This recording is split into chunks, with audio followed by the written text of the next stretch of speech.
Hi friends, आज के tally class में आपका स्वागत है।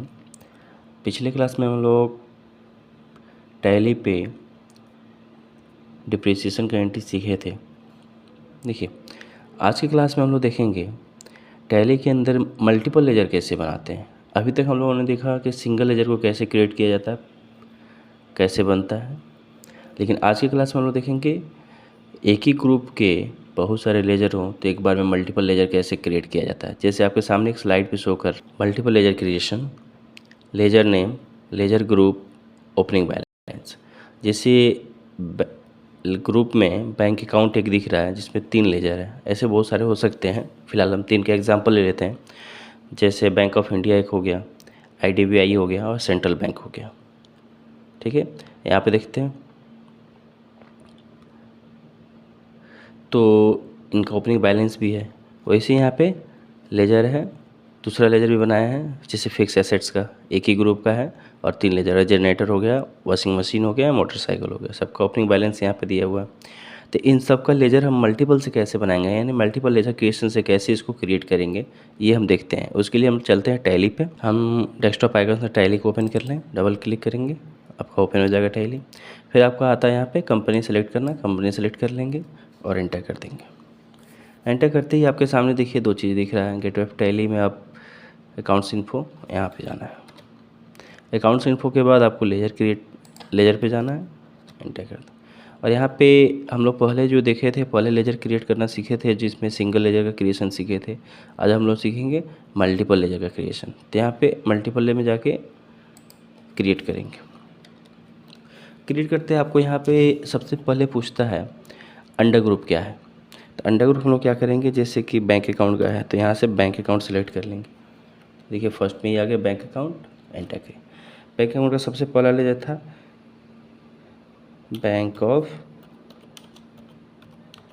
India account.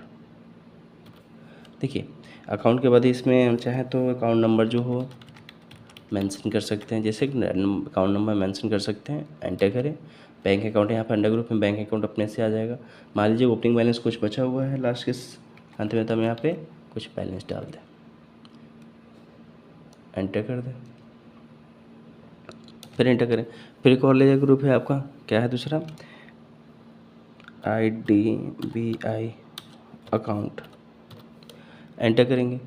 फिर आपको यहाँ पर ओपनिंग बैलेंस जो है ऑटोमेटिक बैंक अकाउंट आ जाएगा। क्यों आ जाएगा ऑटोमेटिक, क्योंकि यहाँ पे आपका बैंक अकाउंट सेलेक्ट किया गया है। फिर एंटर करें। ऐसे central bank of India, enter किए। फिर यहाँ पे कोई रैंडम अमाउंट दे देंगे, जो अमाउंट बचा हुआ आपको साल के अंत में ओपनिंग बैलेंस जो बच जाता है वही जो साल का क्लोजिंग बैलेंस होता है। मान लीजिए कि आप बैलेंस बना लिए 31 मार्च को, तो 31 मार्च के डेट में जो बैंक में बैलेंस बचा होगा वो क्लोजिंग बैलेंस होगा। और अगले दिन हम लोग जो 1 तारीख में बनाएंगे 1 अप्रैल में, उसको जो ओपनिंग बैलेंस शीट क्रिएट करेंगे उसमें क्या होता है उसी अमाउंट को ट्रांसफ़र करेंगे, तो क्लोजिंग बैलेंस अगले साल जाके बन जाता है ओपनिंग बैलेंस।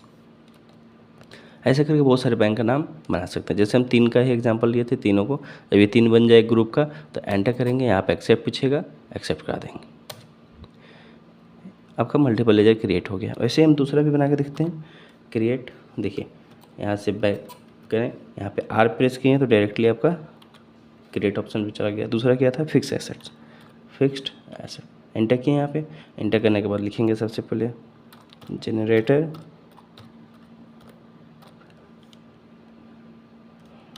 अकाउंट, एंटर करेंगे। मान लीजिए कि 54,000, फिक्स एसेट्स ऑटोमेटिक आ गया यहाँ पे, देखें क्योंकि यहाँ पे सेलेक्ट किया। फिर एंटर करेंगे, फिर एंटर करें। फिर यहाँ से दे देते हैं वॉशिंग मशीन, वाले 50। फिर एंटर किए। फिर यहाँ पे देते हैं मोटर साइकिल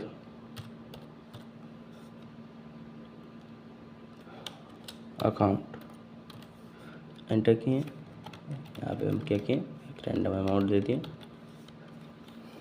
जैसे कि मोटरसाइकिल आपका हो गया 1 लाख। तो ओपनिंग बैलेंस जो भी बचा होगा आपका बैलेंस शीट के अंदर, यानी ओपनिंग बैलेंस होता क्या है समझ ले पहले। ओपनिंग बैलेंस से जो बैलेंस शीट में हम लोग 1 अप्रैल से स्टार्ट जब कंपनी होता है, कंपनी जब 1 अप्रैल से स्टार्ट होता है और 31 मार्च को ख़त्म होता है, तो 31 मार्च के डेट में जिस अमाउंट, जिस बैंक में जितना अमाउंट या जिस फर्नीचर या फिक्स एसेट का जो अमाउंट वैल्यूएशन बचा होगा वो क्लोजिंग बैलेंस कहलाता है 31 मार्च को। और फिर हम अगले साल के लिए जब बैलेंस शीट क्रिएट करते हैं तो जो क्लोजिंग बैलेंस लास्ट ईयर का होता है वही अगले साल में जाके ओपनिंग बैलेंस बन जाता है, यानी कि लास्ट ईयर का क्लोजिंग बैलेंस करेंट ईयर में ओपनिंग बैलेंस कहलाता है। ठीक है, एंटर करें, फिर एंटर करें, एंटर करें, एक्सेप्ट पूछेगा। तो ऐसे ही मल्टीपल लेजर का हम क्रिएशन करते हैं टैली के अंदर। तो इससे फ़ायदा ये होता है कि हमको टाइम का बचत होता है। जब भी देखें कि एक ग्रुप से बहुत सारा लेजर है, जैसे कि एक ग्रुप का लेजर ज़्यादातर इसमें इनडायरेक्ट एक्सपेंस आता है। मान लीजिए कि एक्सपेंस बहुत सारे हैं, 10-15 एक्सपेंसेज हैं जो इनडायरेक्ट में आएंगे, तो हम अलग अलग बनाने के बजाय काफ़ी टाइम लग जाएगा। इसलिए हम लोग क्या करेंगे, उसको मल्टीपल लेजर से ही क्रिएट कर लेंगे कि आपका टाइम का थोड़ा बचत हो जाए। तो टैली पे काम करना है तो आपको टाइम का बचत करना होगा, साथ ही साथ आपको फास्ट वर्क करना होगा। इसलिए आपको मल्टीपल लेजर का क्रिएशन करें, और आपको डायरेक्ट लेजर क्रिएशन करना भी बता दिए हैं। तो ऐसे करके हम लोग लेजर क्रिएट करते हैं। चलिए मिलते हैं अगले नेक्स्ट क्लास में। वीडियो अच्छा लगे तो लाइक कर दें, सब्सक्राइब करें और फेसबुक पे फॉलो करें।